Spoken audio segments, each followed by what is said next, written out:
To my channel. இப்போ நாம் யாரை பற்றி பேச போகிறோன்னா, ஒரு ஏமாற்றுக்காரியுமே ஒரு ஏமாற்றுக்காரனை தான்.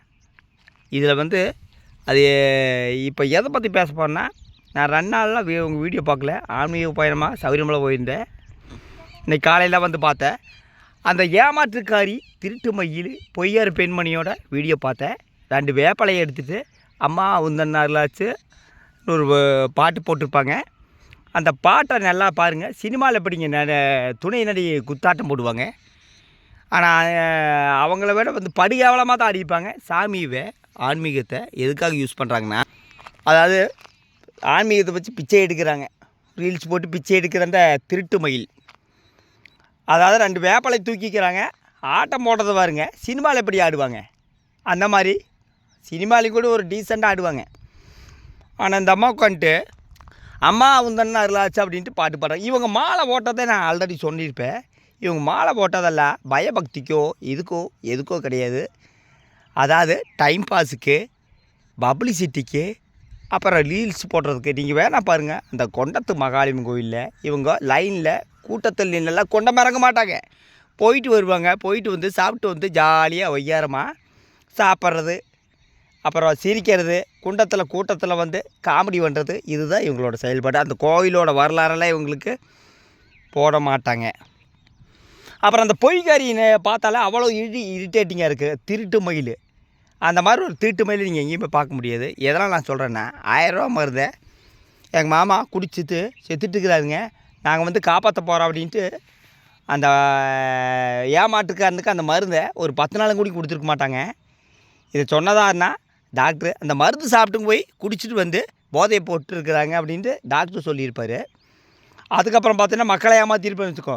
நீங்கள் மக்களை ஏமாத்தினா எந்த கோயிலுக்கு போனாலுமே அவங்க பாவம் உங்களை சும்மா விடாது. அவங்க சாபம் உங்களை சும்மா விடாது. என்ன காரணம்னா, அத்தனை பேர்த்த ஏமாற்றிருப்பாங்க. கணவன் மனைவி, கணவனுக்கு எந்த ஒரு வேலை வெட்டி எந்த ஒரு நாலேஜு எதுவும் கிடையாது. இப்போ வந்து ஒரு படியாக போய் நாம் நேர்மையாக சம்பாதிக்க முடியாது. உங்களுக்கு நேர்மைக்கும் உங்களுக்கும் சம்மந்தமே கிடையாது. நீங்கள் ஒரு வேலை வெட்டி இல்லாத ஜடந்தா. ஆனால் எப்படி சீக்கிரம் பணக்காரன் ஆகும்னா, நம்ம யாராச்சும் ஒருத்தர் ஏமாற்றி சம்பாதிச்சா அதை உண்டு. ஒரு 2 நாளைக்கு முன்னாடி நீங்கள் பார்த்துருப்பீங்க, தங்கமயில் இந்த மருந்தை எப்படியெல்லாம் தயாரிக்கிறாங்க அப்படின்ட்டு. அதை சொன்னதாருன்னா எந்த ஒரு படிப்பறிவு இல்லாத ஒரு 12ஆவது படித்த ஒரு நாலேஜ் இல்லாத பொய்காரி. இதில் வந்து நெல்லிக்காய் யூஸ் பண்ணுறாங்க, அங்கே யூஸ் பண்ணுறாங்க, அதை வச்சு யூஸ் பண்ணுறாங்க. சரி, இதெல்லாம் யூஸ் பண்ணுறாங்க. நீ என்ன படிச்சிருக்கிற? 12ஆவது. எந்த டாக்டர்கிட்ட வாங்குற? கொஞ்சம் கூட கூச்சம் இல்லாமல், அண்ணா நீங்கள் எந்த டாக்டர்கிட்ட வாங்குறீன்னு கேட்குற. இந்த புழுகன், இவனை மாதிரி ஒரு புழுகனை நீ எங்கேயுமே பார்க்க முடியாது. எந்த டாக்டர்கிட்ட வாங்குறது? சத்தியமங்கலம் டாக்டர்கிட்டயா? சத்தியமங்கலம் டாக்டர்கிட்ட வாங்கிட்டு இருந்தார். டாக்டரே சொல்கிறாரு, என் பேரவே கெடுத்து போட்டா, அதான் எனக்கு வேதனையாக இருக்குது. இவனை மாதிரி ஒரு ஆளை நீங்கள் எங்கேயுமே பார்க்க முடியாது. இளவரசனை ஒரு வீட்டுக்குள்ளே விட்டிங்கன்னா அந்த வீட்டை 2ஆக பிளந்துட்டு வந்துடுவார். அந்த மாதிரி ஒரு சகுனித்தனமான ஆள் தான். ஏன்னா அவனுக்கு நேர்மைங்கிற ஒரு தெரியாத ஒரு அப்பழுக்கற்ற மனிதன். அழுக்கச்சின்னு தான் அந்த பெண்மணி. இப்போ மாலை ஓட்டால் இவங்க வந்து அப்படியே நீதி நேர்மை அப்படின்னு சொல்கிறதெல்லாம் கிடையாதுங்க. அத்தனை பேர்த்த ஏமாற்றிட்டு இப்போ ஆன்மீகத்தில் உண்டை அந்த பாவத்தை கழுவலன்னா அது நடக்காது. கலிகாலன்னு ஒன்று இருக்குதுங்க. அந்த கலிகாலத்தில் இவங்களுக்கு என்ன தண்டனைன்னு நீங்கள் பொறுத்திருந்து பாருங்க. அதாவது இவங்க வீட்டில் ஒரு துக்க நிகழ்வு நடந்துக்குது, துயர எந்த ஒரு குற்ற உணர்ச்சியில் இவங்களுக்கெல்லாம் கிடையாது. ஒரு கண்ணீரஞ்சலியில் இவங்க பெரியப்பா பற்றி எந்த ஒரு வீடியோ போட்டிருக்க மாட்டாங்க. இந்த ஏமாற்றுக்காரியும் சாகுந்த அறிவாயில் போய் இவங்க 2 பேரும் பார்த்துருக்குறாங்களா இல்லை பார்க்கலையான்னு தெரியல. ஆனால் இவங்க தங்கை தான் ரொம்ப நாளாக பார்த்துட்டு இருந்தாங்க. அவங்க பணிவிட செஞ்சுருப்பாங்க. எந்த ஒரு குற்ற உணர்ச்சி எதுவுமே கிடையாது. பணம் 24 மணி நேரம் அந்த பொய்காரனுக்கும் இப்போ பொய்காரிக்கும் பணம். இதை வந்து ப்ரொமோஷன் வேறுங்கிற பேரில் பல பேர்த்துக்கிட்ட கொள்ளையடிக்கிறது. இவங்க எந்த இடத்துலையுமே யாருக்குமே இலவசமாக ஹெல்ப் பண்ண சரித்திரமே கிடையாது. இப்போ பார்த்தீங்கன்னா அந்த ஆன்மீகத்தை எதுக்கு கொண்டு போகிறாங்கன்னா, பிச்சை எடுக்கிறதுக்கு. யூடியூப்பில் பிச்சை எடுத்தால் பார்த்தாரு ஆன்மீகத்துக்கு. அம்மா உந்தன்னு அருளாச்சாமா 2 வேப்பலை தூக்கிட்டு அந்த அம்மா வேறு ஆடுது. அதில் வந்து நிறைய பேர் சூப்பருங்க, அருமைங்க.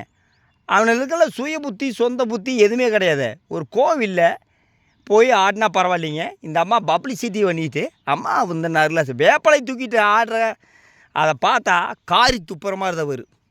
பொதுவாக இப்போ எல்லாம் வந்து பார்த்தீங்கன்னு வச்சுங்க, ஆன்மீகத்தை கொண்டை கேவலப்படுத்துகிறாங்க. ஒரு சமீபத்தில் 6 மாதத்துக்கு முன்னாடி திருச்செந்தூர் முன்பு கோவில் முன்பு ஒரு பெண்கள் ஆடி அது ரீல்ஸ் போட்டிருப்பாங்க. அவங்க மேலே கடும் நடவடிக்கை எடுக்கப்பட்டது. அது ஒரு எக்ஸாம்பிள் தான். இந்த அம்மாவோட ஆட்டத்தை பார்த்தீங்கன்னு வச்சுங்க, வாயில் நல்லா வருது, பெண்மணின்னு நான் பார்க்குறேன், இல்லைன்னு நல்லா சொல்லிடுவேன். இல்லை, அவ்வளோ ஒரு கேவலமான செயல் தான் அந்த ரீல்ஸ் பார்த்துருப்பீங்க, ஷார்ட்ஸ் வீடியோ பார்த்துருப்பீங்க. அது எடுக்கிறதவானா ஒன்றும் அந்த ஏமாற்றுக்கார இளவரசன் அவன் என்ன வீடியோ வேணால் எடுப்பார்னு வச்சுங்க. அது அந்த ஆள் எந்த வீடியோவை எந்த எல்லைக்கும் போகக்கூட ஒரு ஃப்ராடு மனிதன் தான்.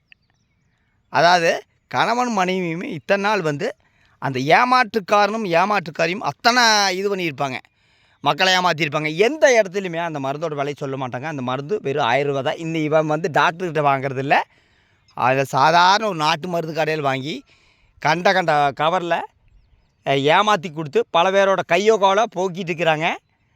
ஆனால் தயவுசெய்து இனிமேல் உங்கள்கிட்ட மருந்து வாங்கினீங்கன்னா உங்கள் உடம்ப நீங்களே அழிச்சிக்குவீங்க தான் நான் சொல்லுவேன். இதை தான் சொல்ல முடியும், வீடியோவில் தான் நான் சொல்ல முடியும்.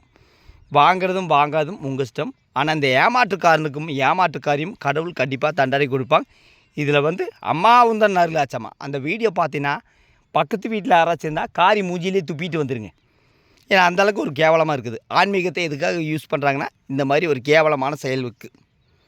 ஆனால் இவங்களுக்கு எந்த இடத்துலையுமே அந்த இவங்க செய்த பாவங்கள் கண்டிப்பாக போகாது, இன்னும் அகல பாதாளத்துக்கு வரும். இவங்க வீட்டில் ஒவ்வொரு நாளும் ரொம்ப கஷ்டமாக தான் இனி வரப்போகுது. இத்தனை வேத்தை ஏமாற்றி அந்த அழுக்க செய்யும் பணத்தை தின்னு ஆடம்பரமான தின்னு வாழ்க்கை வாழ்ந்துட்டுருக்குறாங்கன்னா அந்த பணம் இவங்களை அடியோட அகல பாதாளத்துக்கு கொண்டு வரப்போகுது. இதில் வந்து கொண்டத்து மாகாளியம்மன் கோயில் கொண்ட மரங்கள்லாம் சரி, இவங்க வந்து அந்த சாமிக்கிட்ட வேணாலும் இவங்க செய்த பாவங்கள் கண்டிப்பாக போகாது. இந்த மாதிரி ஒரு அப்பழக்கற்ற அழுக்க செய்யும் நீங்கள் எங்கேயுமே பார்க்க முடியாது. 1ஆம் நம்பர் ஃப்ராடுங்க கணவன் மனைவி உட்காந்துட்டு மக்களை ஏமாற்றிட்டு அவ்வளோ ஒரு பெரிய பணத்தை வாங்குறாங்கன்னா எதுக்காகனா, அதாவது எந்த ஒரு கடன் இல்லாமல் ஃப்ராடு பண்ணி மக்களை ஏமாற்றிட்டு சொந்தமாக நகை நட்டு அப்புறம் பார்த்திங்கன்னா வீடு வாங்க போகிறாங்க. அதுக்கு தான் இன்னும் நிறைய பேர்த்தை ஏமாற்றிட்டு இருக்கிறாங்க. உட்காந்துட்டு வந்து நிறைய பேர்த்தை இன்னும் வாட்ஸ்அப் வாங்க வீடியோ மட்டும் யூடியூப்பில் அதில் நிறைய பேர் கேட்டிருப்பாங்க, என்ன இந்த மருந்து 1000 ரூபா 2000 ரூபாய்க்கு விற்கிறீங்களா அப்படின்னா அதெல்லாம் டெலீட் பண்ணிடுவா. இப்போ வந்து கொண்டத்து மாகாளியம்மன் கோயில் மாலை போட்டுமே பாவத்தை பண்ணிகிட்டு இருக்கிறா. மாலை போட்டும் கூடி 2 பேர் உண்மையை பேச மாட்டாங்க, அந்த மருந்தை பற்றி உண்மையை பேச மாட்டாங்க. எந்த டாக்டர்கிட்டே வாங்குறா அதை சொல்லுங்க பார்க்கலாம். அந்த டாக்டரோட பேர் சொல்லுங்கள், ஃபோன் நம்பர் சொல்லுங்க பார்க்கலாம். மாலை போட்டும் கூடி உண்மை பேசாத ஒரு ஃப்ராடு தம்பதிகள் தான் இந்த பொய்யேறியும். இப்போது அம்மா உந்தன் அருளாச்சாமா எந்த அருளுமே இவங்களுக்கு கிடைக்காது. இன்னும் இவங்க வீட்டில் ரொம்ப கஷ்டமான நிலைமை கொண்டு வரும். இப்போ நல்லா இருந்தாலும் அகல பாதாளத்துக்கு வருதா இல்லையான்னு பாருங்க. இந்த மாதிரி ஒரு ஃப்ராடு தம்பதிகளை, மோசமான ஃப்ராடு ஆன்மீக தம்பதிகளை நீங்கள் எங்கேயுமே பார்க்க முடியாது. நன்றி, வணக்கம்.